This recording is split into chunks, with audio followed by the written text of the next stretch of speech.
Vamos por favor entonces a esta maravillosa carta de Colosenses y empecemos, mis hermanos, sabiendo que según Jeremías 9:24, nosotros, nuestra gloria, la gloria del ser humano es poder conocer y poder entender a Dios. Lo que pasa es que el conocimiento al que se refiere, por supuesto, es un conocimiento experimental de Dios, vivir a Dios. Esto implica también, pues, tener un cierto conocimiento intelectual. Digo esto porque en muchos temas intelectuales simplemente nosotros tenemos que contemplar maravillados lo que es la obra de Dios y muchísimas cosas no estamos en capacidad racional para poderlas entender. Colosenses va a hablar de un tema específicamente en esta dirección. Y sabemos que la Escritura son misterios revelados, pero aun cuando se han revelado, nosotros no tenemos la capacidad racional para entenderlos. Por ejemplo, el hecho de que en la persona de Jesucristo hayan dos naturalezas. Una naturaleza 100% humana y una naturaleza 100% divina. Bien, así que vamos a Colosenses a leer capítulo 1. Empecemos con unos versículos del 15 al 20. Se refiere a Cristo. Él es la imagen del Dios invisible. Por eso inicié como inicié. Esto se está revelando para nosotros. ¿Lo podemos entender en nuestra lógica o racionalidad? Imposible, imposible. Y dice la palabra, el primogénito de toda creación, porque en Él fueron creadas todas las cosas, las que hay en los cielos y las que hay en la tierra, visibles e invisibles, sean tronos, sean dominios, sean principados, sean potestades, todo fue creado por medio de Él y para Él. Y Él es antes de todas las cosas y todas las cosas en Él subsisten. Y Él es la cabeza del cuerpo, que es la iglesia. Él, que es el principio, el primogénito de entre los muertos, para que en todo tenga la preeminencia. Por cuanto agradó al Padre que en Él habitase toda plenitud. Y por medio de Él reconciliar consigo todas las cosas, así las que están en la tierra como las que están en los cielos, haciendo la paz mediante la sangre de su cruz. Mis hermanos, así que como no estamos haciendo un estudio de Colosenses, sino estamos haciendo un estudio de Cristo en Colosenses, vamos a centrar pues nuestra reflexión en estos versículos junto con otros que vamos a estar llamando. Hablamos que en Jesucristo hay una naturaleza humana y una naturaleza divina. Bien, Jesucristo en su naturaleza humana no fue engendrado por iniciativa humana. Por favor, vamos a Mateo capítulo 1 y vamos ahí a notar cómo en esta genealogía es fácil ver, si usted se va para atrás, tal personaje engendró a, tal engendró a. Puede usted ver los versículos anteriores, engendró a, por iniciativa humana. Pero cuando llegamos al versículo 16, vamos a leer así. Y Jacob engendró a José, evidentemente por iniciativa humana. Y fíjense luego, marido de mujer, de la cual nació Jesús, llamado el Cristo. Es decir, Mateo es muy cuidadoso para no seguir con la línea de decir engendró a, porque la parte humana de Jesucristo no fue engendrada por iniciativa humana. Ahora, su cuerpo humano, 100% humano, ¿sí? Pero no humano tal vez en todos los aspectos como nosotros. Es decir, es 100% humano, pero nosotros fuimos creados por iniciativa humana, ¿verdad? En cambio, en Jesucristo va a decir así acerca de su cuerpo. Por eso cuando Cristo vino al mundo, le dijo a Dios, tú no quisiste sacrificios de animales ni ofrendas por el pecado, pero me has dado un cuerpo para ofrecer. Y luego, en su naturaleza divina, volvámonos otra vez a Colosenses, por favor, y vamos a ir al capítulo 2, versículo 9. Porque en Él habita corporalmente toda la plenitud de la deidad. Qué misterio revelado, pero ¿cómo entenderlo? Sino simplemente maravillarnos ante una revelación como esta. La persona divina del Hijo en la Trinidad, la persona divina, por supuesto que es eterna. Pero Jesucristo como persona humana tuvo un principio histórico. Y en eso nosotros tenemos que hacer la diferencia cuando nosotros hablamos los diferentes nombres. Por ejemplo, cuando hablamos del Hijo de Dios, hablamos del ser eterno, cosustancial con Dios Padre y Dios Espíritu Santo. Pero cuando hablamos de Jesucristo, Jesús, el Mesías, tenemos que saber que su cuerpo tuvo un inicio histórico. ¿Por qué la humanidad de Jesucristo? Porque solamente en la condición humana caída nuestra, solamente un ser humano como tal, podía ser tanto representante de la raza humana, no podía ser un arcángel, por cierto, representante y sustituto de toda la raza humana.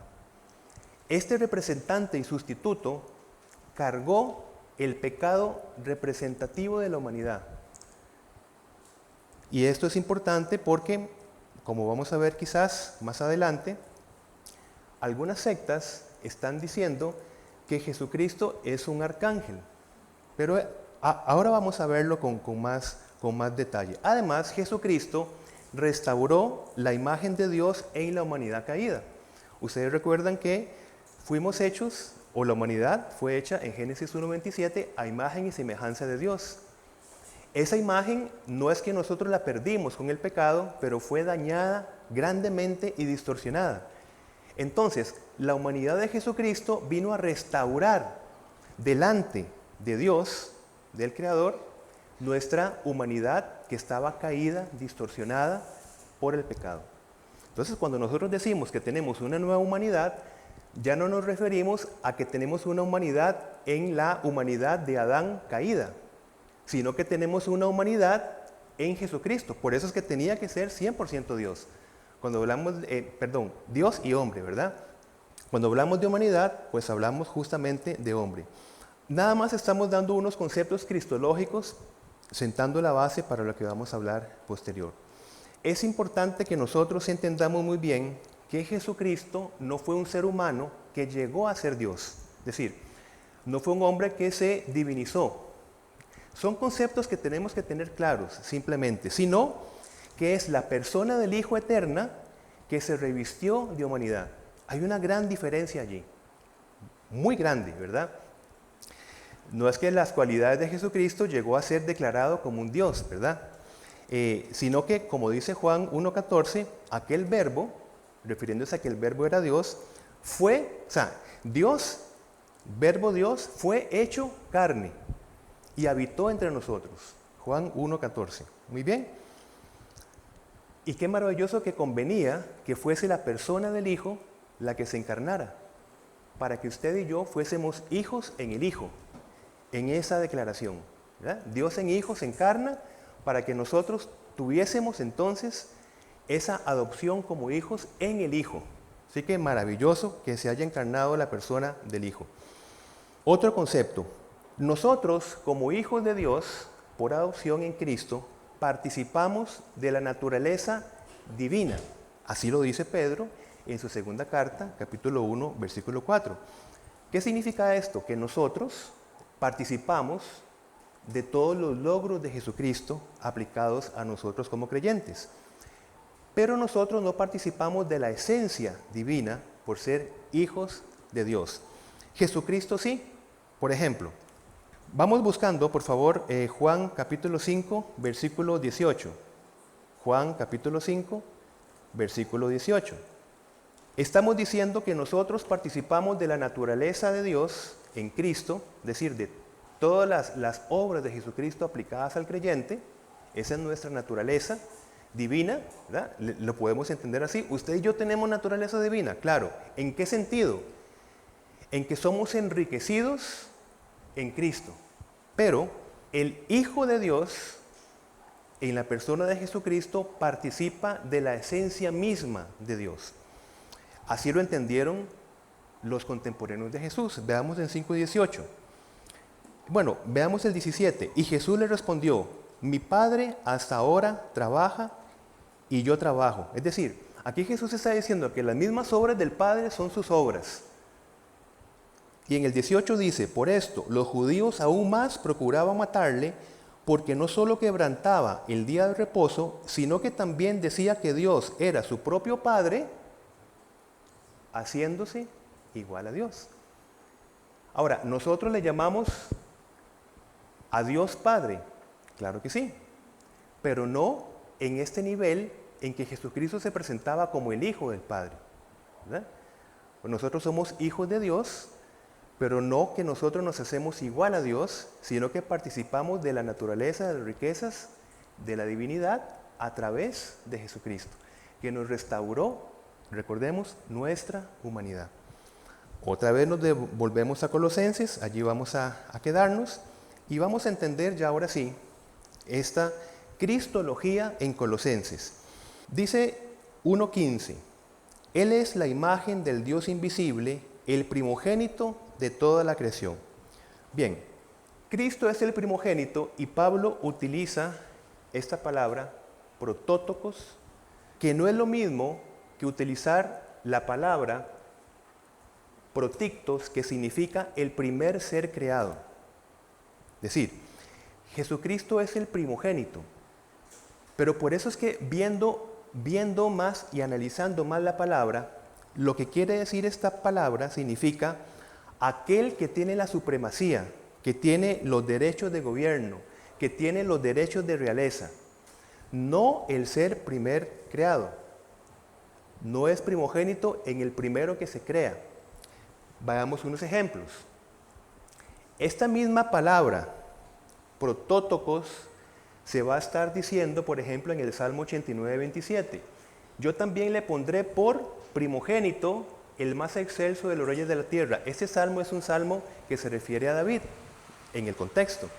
David no fue ni el primero en nacer, el primer hijo en nacer, ni tampoco, por cierto, fue el primer rey de Israel, ¿verdad?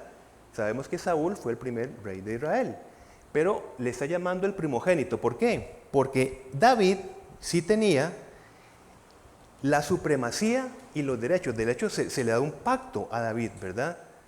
En cuanto a su reino. No es el primero, el primer hermano o el primer rey. Y dirás a Faraón, Jehová ha dicho así, Israel es mi hijo, mi primogénito. Está hablando de Israel, de la nación de Israel. Evidentemente la nación de Israel no fue la primera nación creada de todas, sino que tenía un plan específico para los ojos de Dios. ¿Ven ustedes? Ahora, cuando nosotros vamos al versículo 15, ya entendemos que Jesucristo es el primogénito de la creación, ¿verdad?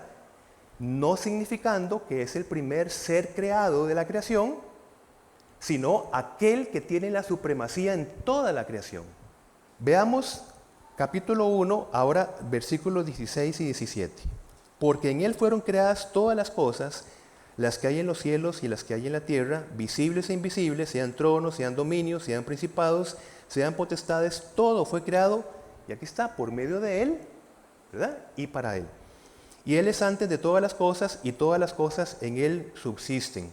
Jesucristo entonces, mis hermanos, no es un mero instrumento de la creación. Esto es muy importante de verdad. Sino que Jesucristo es el creador mismo. ¿Por qué digo que no es un mero instrumento de la creación?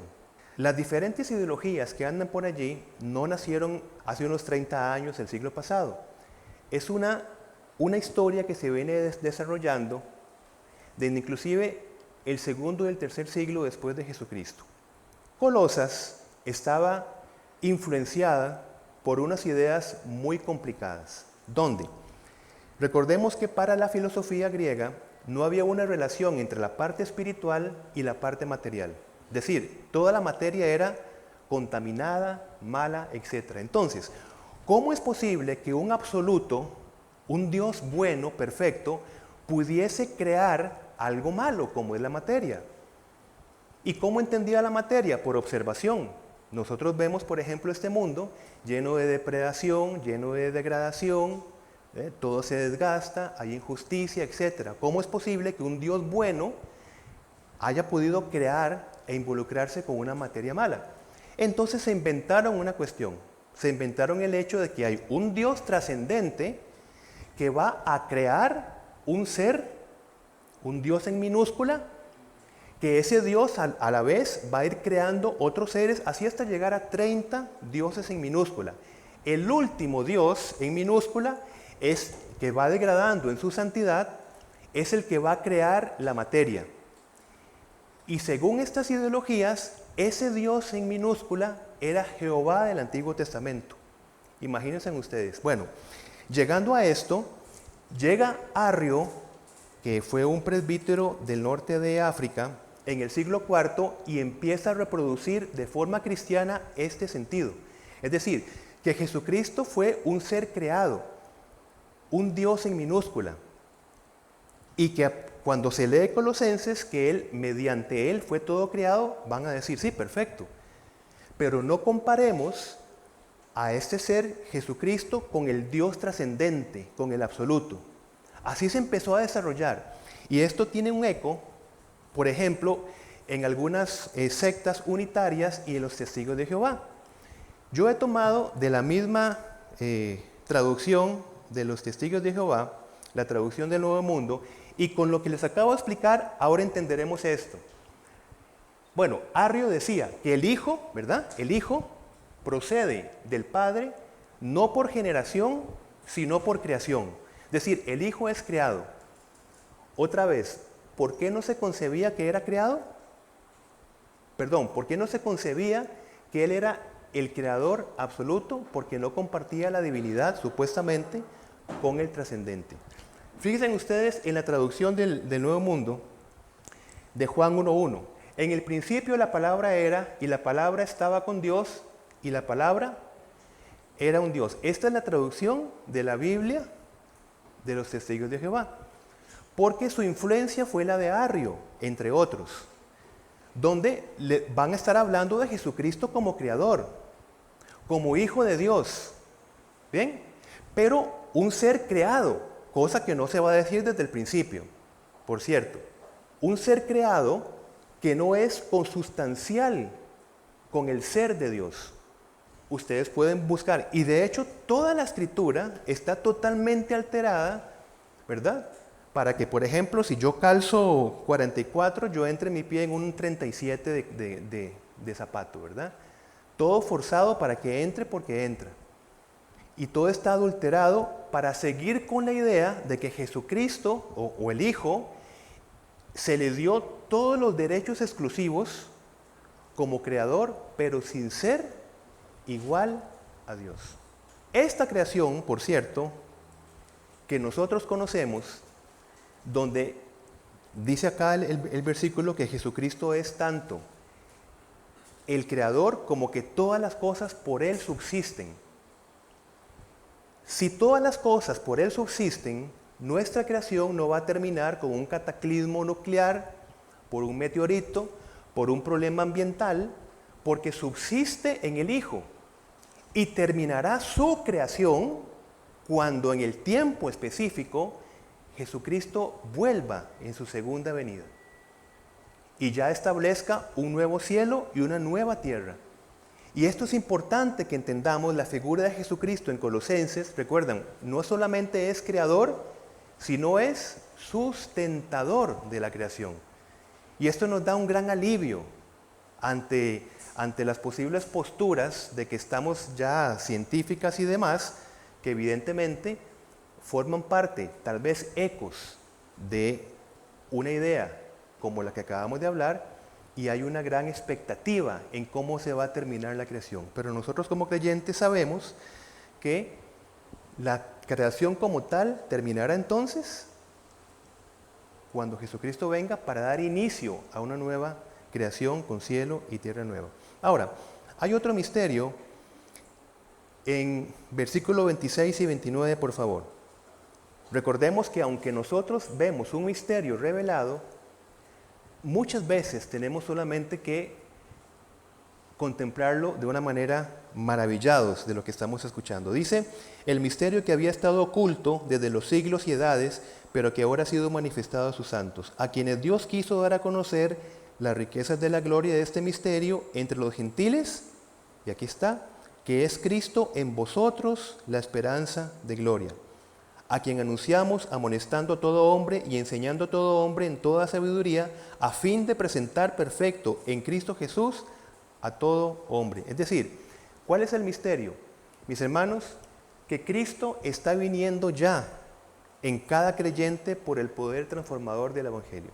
Esperamos su venida y a la vez está viniendo.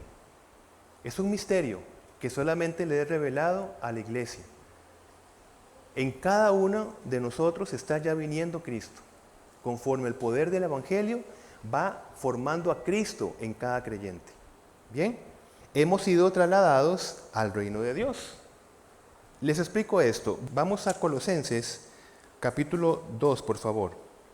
La obra de salvación de Jesucristo, conforme nosotros vamos estudiando la palabra, cada vez nos asombramos más, ¿verdad? Y uno de estos asombros es que la humanidad representativa de Jesucristo se expuso a esa condición en que como humanidad estábamos, que estábamos presos a merced de la potestad de las tinieblas.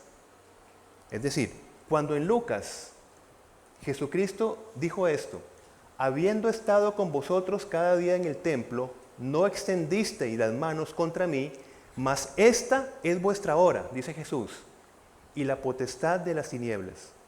Aquí está hablando una humanidad representativa.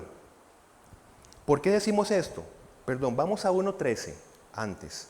Quédense con esto que acabamos de ver en Lucas. Jesucristo como humanidad representativa se expuso a la potestad de las tinieblas. Se expuso, ¿verdad? Es decir, en representación nuestra. ¿Pero qué dice 1.13? El cual nos ha librado de la potestad de las tinieblas y trasladado al reino de su amado Hijo. Por eso es que decimos que cada vez que nosotros vemos la Escritura, cada vez nos vamos asombrando de la obra de redención que Cristo hizo. Y nuestro concepto de redención se va haciendo más amplio. Hemos sido liberados de la potestad de las tinieblas porque el mismo Jesucristo se expuso a esa potestad en nuestra representación. ¿Para qué? Para vencer esa potestad imposible por usted y para mí y ser trasladados ahora sí al cobijo, a la preservación de su reino. Qué maravilla, ¿verdad? Así que con esta idea, con este principio, vamos a concluir esta primera parte para quedarnos con esta palabra, ¿no?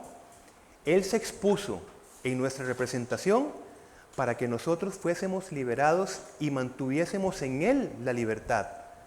Así que ya nosotros no tenemos condenación por el pecado. La potestad de las tinieblas no nos condena a nosotros. Y esto es una obra solamente de Jesucristo que nosotros asumimos por medio de la fe en Él. Reflexionando acerca de Jesucristo mostrado en los Colosenses. Mis hermanos, vamos a reflexionar acerca de un concepto que vamos a ver. Vamos a Colosenses 1:2 y fijémonos cómo el apóstol Pablo saluda a los colosenses como santos y fieles en Cristo Jesús. He querido nada más tener una reflexión en esto de la santidad para poder compartir el concepto de la santidad como un doble vínculo. Me parece necesario que nosotros entendamos esto. Ciertamente la santidad es una obra exclusiva de gracia, donde nosotros no es por ninguna obra que nosotros nos autosantificamos, pero como hemos dicho muchas veces, nosotros respondemos a esta obra de gracia, como la salvación. La salvación es exclusiva absolutamente del ser de Dios, pero desde nuestra posición y entendimiento nosotros respondemos a esa provisión de Dios. Esta participación no significa una obra, sino que nosotros nos abrimos a poder recibir lo que es de todo de Dios. En la santificación, como es una obra de gracia también dentro del proceso de nuestra salvación, también podemos entenderlos desde este concepto. Fíjense ustedes en Colosenses 3:12, acabamos de ver que Pablo saluda a los santos, ¿verdad?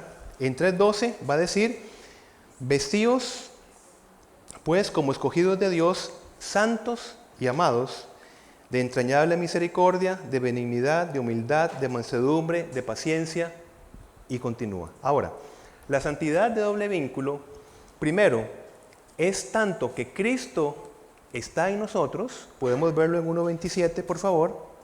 1:27, a quienes Dios quiso dar a conocer las riquezas de la gloria de este misterio entre los gentiles, que Cristo en vosotros, la esperanza de gloria. Y aquí he anotado también una carta de Pablo a los Corintios que va a decir, de modo que si alguno está en Cristo, nueva criatura es, las cosas viejas pasaron, he aquí todas son hechas nuevas. Nótese si alguno está en Cristo. Por eso esta santidad, como lo hemos dicho tal vez de otras formas anteriormente, es ese doble vínculo. Cristo en nosotros e igualmente nosotros en Cristo. Porque nosotros nos santificamos cuando nosotros respondemos a las riquezas de Cristo y nosotros permanecemos en Cristo. Si no permanecen en mí, dice Jesucristo, nosotros nada podemos hacer. Nosotros no somos nada si no permanecemos en. Y como lo hemos dicho muchas veces, ¿verdad? Tenemos en Jesucristo todas las riquezas, pero son riquezas que nosotros tenemos de alguna manera que apropiarnos en Cristo, ¿verdad? Ganadas por Jesucristo, pero nosotros respondemos a estas riquezas de Jesucristo. Cristo en nosotros y nosotros en Cristo, la santidad. Ahora, ¿cómo nosotros permanecemos en Cristo? Ya decimos que toda la iniciativa es de Dios, ¿verdad? Pablo está diciendo, de modo que si alguno está en Cristo, yo lo veo aquí bastante claro, ¿verdad? Del modo que si alguno está en Cristo, ¿cómo permanecemos nosotros? Colosenses nos va a explicar.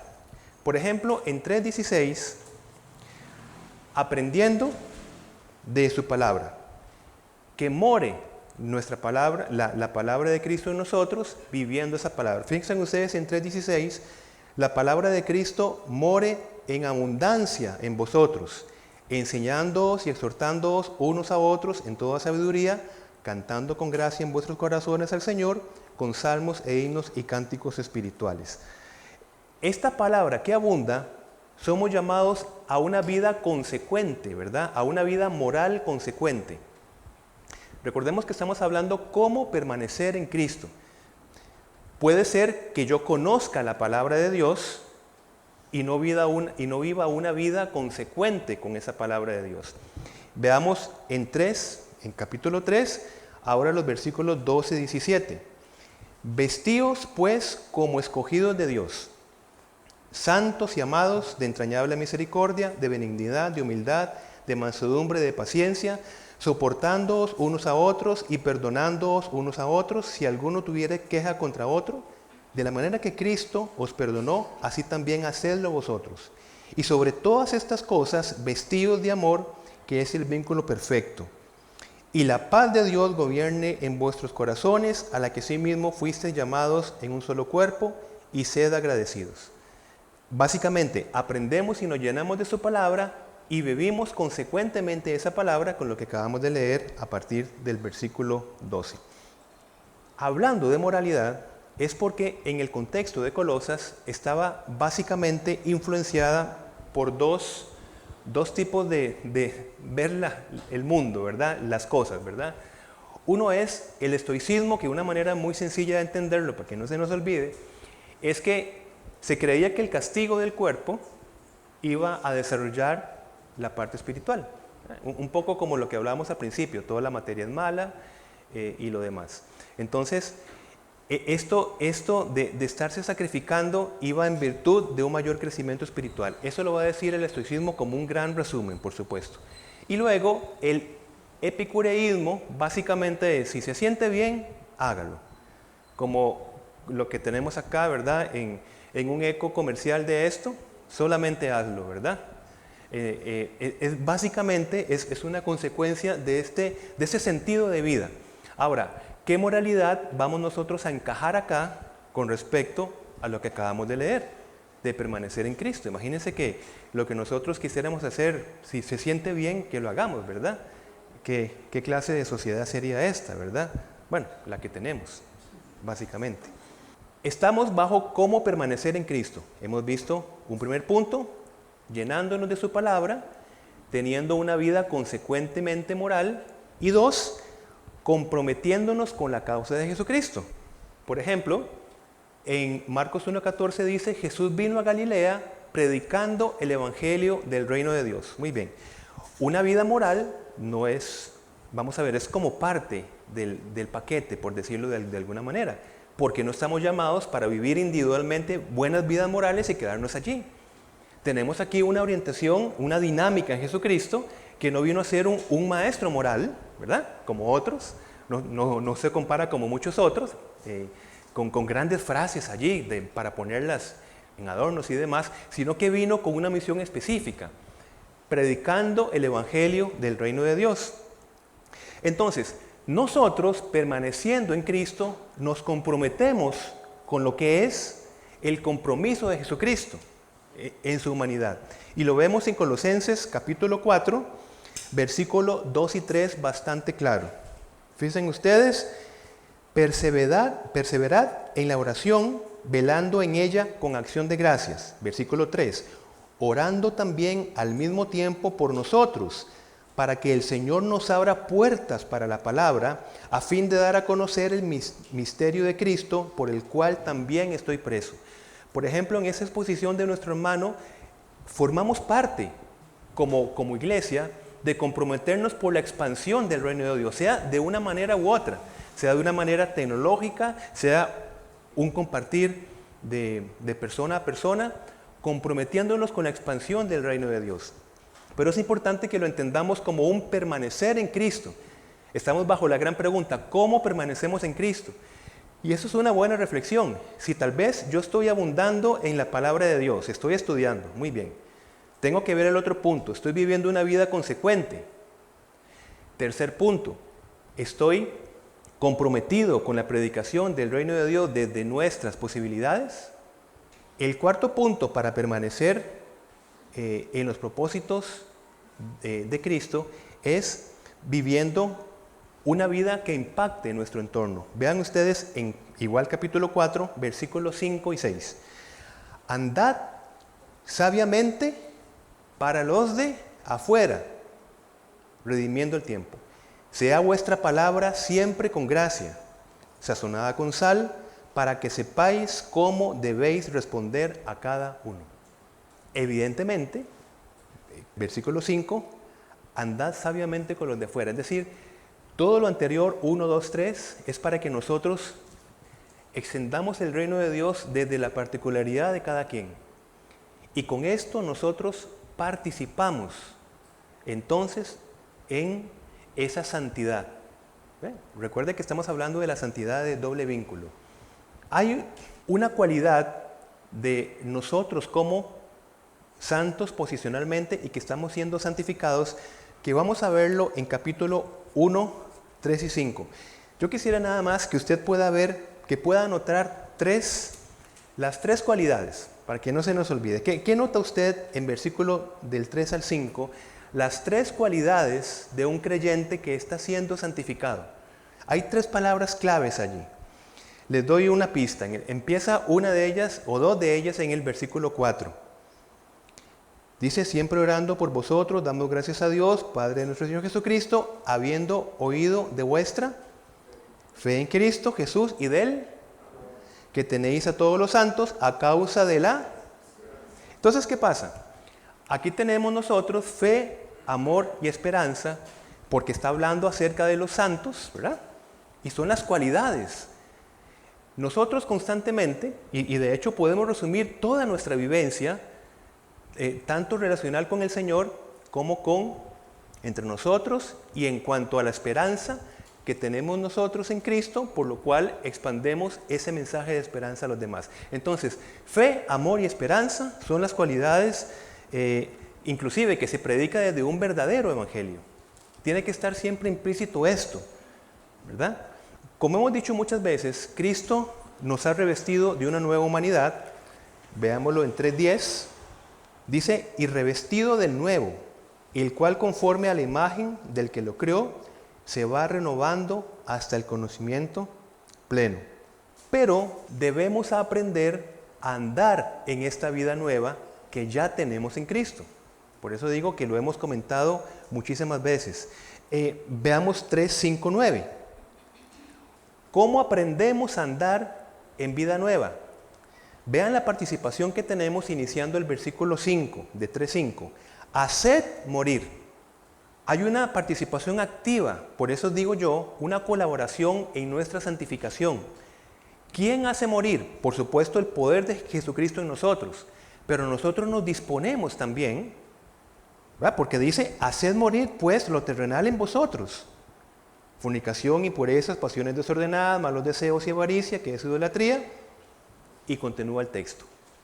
Sería una gran broma cósmica, como he dicho anteriormente, que no podamos hacer morir nosotros todo lo que implica esto.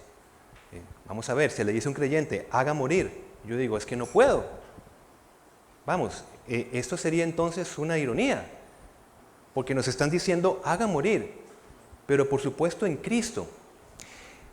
No seamos como, se me ocurría, ustedes recuerdan el paralítico de Betesda, 38 años, allí postrado, y que dijo con toda razón, es que yo no tengo nadie que me ayude. Es decir, era un caso real. Pero en el caso de nosotros, que vemos en 1.29, Colosenses 1.29, el paralítico decía, no tengo nadie que me ayude, así que no puedo pasar de A a B. En 1.29 dice Pablo, para lo cual también trabajo luchando según la potencia de Él, la cual actúa poderosamente en mí. Entonces, hacer morir no es un esfuerzo humano, es una respuesta humana al poder capacitador de Jesucristo ya en nosotros. Otra vez, porque si no, este hacer morir sería una gran broma para cada uno de nosotros y una gran frustración, por cierto. Pero aquí está. Así que lejos, no vivamos ya como el paralítico de Betesda, pongo nada más una ilustración, sino que ya nosotros actuamos según el poder de Cristo que actúa en nosotros. Vamos a compartir la verdadera libertad en Cristo. Fíjense ustedes en 1.5 en Colosenses. Dice, a causa de la esperanza que os está guardada en los cielos, de la cual ya habéis oído, por la palabra verdadera del Evangelio. Cuando estaba leyendo esto, estaba pensando, esto es importante que lo podamos reflexionar. Palabra verdadera del Evangelio. ¿Por qué? Porque en el nombre de Cristo se ha predicado que Cristo tiene mucho que ofrecer, pero no todo. De alguna manera, algunas posturas religiosas, ¿verdad?, predican que Cristo es casi todo para nosotros. ¿Qué nosotros podemos ver en Colosenses 2, 9 y 10? Estamos hablando de nuestra libertad en Cristo. Dice Colosenses 2, 9, porque en Él habita corporalmente toda la plenitud de la deidad. Bueno, eso ya es algo trascendente, ¿verdad? Muy bien. Que en Cristo habita la plenitud de la deidad. ¡Qué bien! Porque hay posturas deístas que van a decir, bueno, tenemos un Dios trascendente, pero no inmanente. Inmanente quiere decir que no se relaciona con. Este es trascendente. Y eso está hablando de la trascendencia de Cristo, ¿verdad? Habita corporalmente toda la plenitud de la deidad. Y 10. Y vosotros estáis completos en Él, que es la cabeza de todo principado de potestad. Allí está nuestra libertad. ¿A qué me refiero con esto? Que nuestra libertad en Cristo no tiene que complementarse con sacramentos, por ejemplo, no tiene que complementarse con oraciones de perdón una vez que hayamos muerto, porque estamos completos en Cristo. Aquí y ahora, usted y yo estamos completamente en libertad por medio de la fe en el Señor Jesucristo. Estar completos en Cristo significa que somos libres de pretender alguna obra de justificación y alguna obra de salvación por nuestros propios esfuerzos. Y esto nos libra de una angustia tremenda. Si realmente nosotros estamos agradando a Dios o no, para ser justificados, ¿verdad? Yo les digo esto porque igual, ahora que estamos hablando de la influencia de Internet, que se nos puede meter desde el teléfono cualquier opinión y todos con el signo de doctor tal hablando, ¿verdad? Y especialista tal hablando. ¿Y qué pasa? Con solo que una persona esté hablando un idioma diferente de nosotros, muy posiblemente ya nosotros nos deslumbramos, ¿verdad? Y bueno, y hay una persona que combina castellano con hebreo y digo, este sí conoce, ¿verdad? Listo, ya está, me deslumbré con esto. ¿Y qué pasa? Pues personas así van a decir que ni siquiera usted puede pronunciar Jesús porque es la consecuencia de un nombre pagano Isus, ¿verdad? para que usted agrade al Señor tiene que decir Yeshua. Todas estas cosas, ¿verdad? Todas esas cosas que andan por ahí y que lastimosamente muchas personas creen, es lo que Pablo está hablando en 2:16. Por tanto, nadie os juzgue en comida o en bebida o en cuanto a días de fiesta, luna nueva o días de reposo. Todo lo cual es sombra de lo que ha de venir, pero el cuerpo es de Cristo. ¿En qué nombre tenemos nosotros libertad? Pero es que yo me puedo llamar Jesús. O yo puedo tener una persona que se llama Jesús. No es en el nombre lingüístico. Estamos hablando de lo que representa Jesucristo. Uno que ha sido exaltado. Kyrios, el Señor, representa el señorío de Jesucristo. Así que da igual cómo se pronuncie, porque es lo que representa el Señor Jesucristo, el que ha consumado la obra sustitutiva y representativa de toda la humanidad. Y en el cual, en ese nombre que somos salvos, ¿en cuál nombre es? Evidentemente tiene un nombre que significa salvación. Jehová salva. ¿Pero qué representa? Representa el señorío de la creación, el primogénito de la creación. Somos salvos en la persona entonces y la obra de Jesucristo. Y de hecho, cuando nosotros observamos con detalle, uno dice, qué maravilla, cada versículo es como para predicar, ¿verdad? Por ejemplo, en 1:4, fíjense ustedes que Pablo no está exaltando ni siquiera la fe. Está exaltando, dice, habiendo oído de vuestra fe en Cristo, está exaltando el objeto de la fe. Porque la exaltación del creyente no está en su fe. Yo puedo creer cualquier cosa. Pero dice, vuestra fe en Cristo Jesús. Se exalta al objeto de la fe. ¿Por qué digo esto? Porque igual nos estamos moviendo en Colosenses, por supuesto. En 2:18 veamos, entender esta libertad nuestra en Cristo. Por eso es que tenemos que saber a qué Cristo se está presentando en Colosenses. Uno que tiene la plenitud y la suficiencia para cada uno de nosotros. Pero tenemos una responsabilidad también y una participación en este concepto. En 2:18, ¿qué leemos? Nadie os prive de vuestro premio. Entonces, entendiendo la obra de Jesucristo, tenemos nosotros una participación. Allá el creyente que en algún momento se deja deslumbrar por cosas complicadas y esotéricas y que la Biblia tiene unos secretos por allí que solamente unos gnósticos, unas personas con conocimiento especial pueden verlo y lo transmiten. Allá ese tipo de creyentes. Pero Pablo está diciendo que nadie les prive de este premio, de la libertad que tenemos en Cristo. Y esto es importante. Esta libertad, como último tema, nos hace ya a nivel relacional, familiar y demás, nos hace descansar en el diseño relacional de Dios. Y con esto quiero, como les digo yo, terminar esta reflexión. Como sabemos, mis hermanos, según Colosenses 3:11, en Cristo no hay, como dice acá, no hay griego ni judío, circuncisión ni incircuncisión, bárbaro ni escita, siervo ni libre, sino que Cristo es el todo y en todos. No hay distinción de personas, eso ya lo hemos entendido. Sin embargo, hay funciones.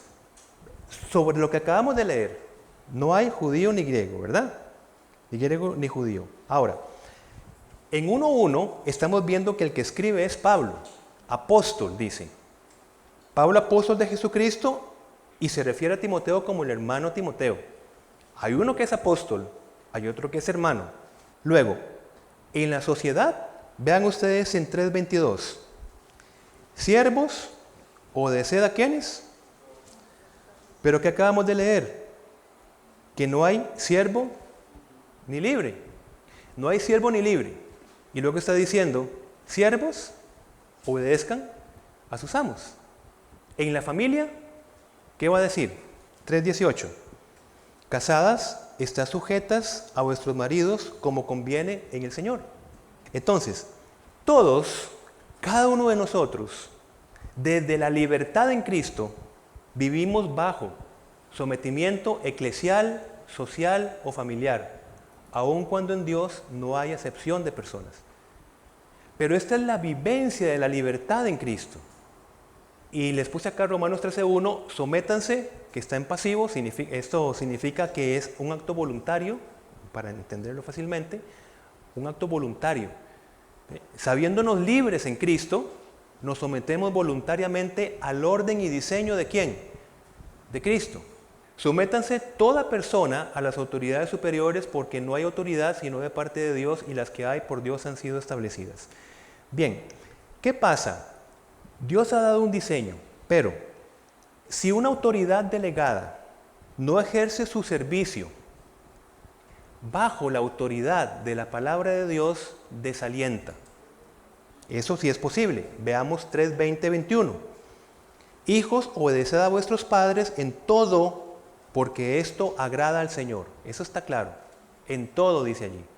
Y dice el 21, padres, no exasperéis a vuestros hijos para que no se desalienten. Si esto lo tiramos a toda relación, cualquier relación eclesial, social o familiar, desde las autoridades delegadas pueden desalentar por su tipo de ejercicio de autoridad no modelado desde la Escritura. De hecho, vean ustedes en el versículo 19. Está diciendo, casadas están sujetas a vuestros maridos. Y dice, maridos, amad a vuestras mujeres y no seáis ásperos con ellas. Entonces está esa delegación, pero están diciendo, sí, pero no la desalienten. La autoridad y el liderazgo debe estar siempre bajo la palabra de Dios.